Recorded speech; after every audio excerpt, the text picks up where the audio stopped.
বিশ্বজয়ের রাতে স্পেনের উল্লাস ছাপিয়ে সব আলো কেড়ে নিলেন অশ্রুসিক্ত লিওনেল স্ক্যালোনি। সংবাদ সম্মেলনে অঝরে কেঁদে ডাগআউট ছাড়ার ইঙ্গিত দিলেন বিশ্বজয়ী মাস্টারমাইন্ড। পরাজয় অকপটে মেনে নিলেও এর মাধ্যমে মেসির মহত্ব মাপা যায় না এমনটাও দাবি তার। এনজোর লাল কার্ড নিয়েও কোনো অভিযোগ নেই।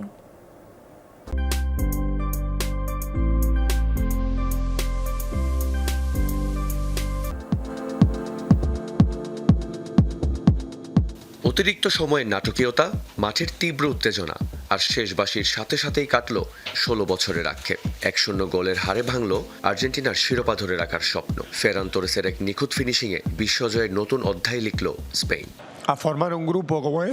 তবে ম্যাচের রোমাঞ্চ ছাপিয়ে খবরের শিরোনাম এখন সংবাদ সম্মেলনের শেষ ভাগ।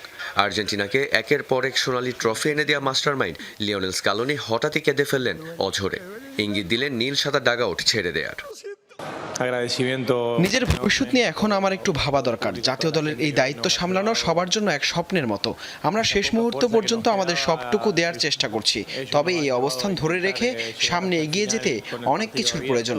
বিশেষ করে এই দলকে নতুন করে গড়ে তোলা খুবই কঠিন। ফুটবল আমাদের অনেক কিছু দিয়েছে। আমি ক্ষমা প্রার্থী। স্নায়ুচাপের এই ফাইনালের শেষ দিকে এনজো ফার্নান্দেসের লাল কার্ড দেখে মাঠ ছাড়লে ১০ জনের দলে পরিণত হয়ে আরও ব্যাকফুটে চলে যায় আর্জেন্টিনা। এই লাল কার্ডের প্রসঙ্গে রেফারিং নিয়ে সরাসরি ক্ষোভ না ছাড়লেও পরাজয়টা মেনে নিয়েছেন অকপটেই। এনজোর বিদায় নিয়ে বলতে গেলে প্রথম হলুদ কার্ডটি রেফারি এড়াতে পারতেন। তবে যা হওয়ার তা হয়ে গেছে। ম্যাচের শেষ বাঁশি বেজে গেছে, তাই আমার কোনো অভিযোগ নেই। স্পেন যোগ্য দল হিসেবেই জিতেছে।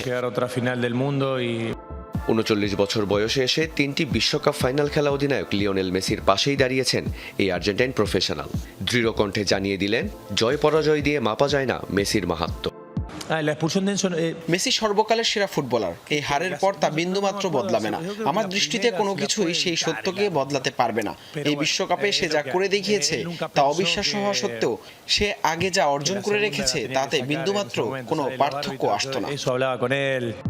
ফুটবলের নিয়মই এমন, এক পক্ষের ইতিহাস গড়ার আনন্দ তো অন্য পক্ষের স্বপ্ন ভাঙার বিষাদ। স্পেনের জন্য এটি এক নতুন সোনালী যুগের সূচনা, আর আর্জেন্টিনার জন্য এক দীর্ঘ পুনর্গঠনের অধ্যায়।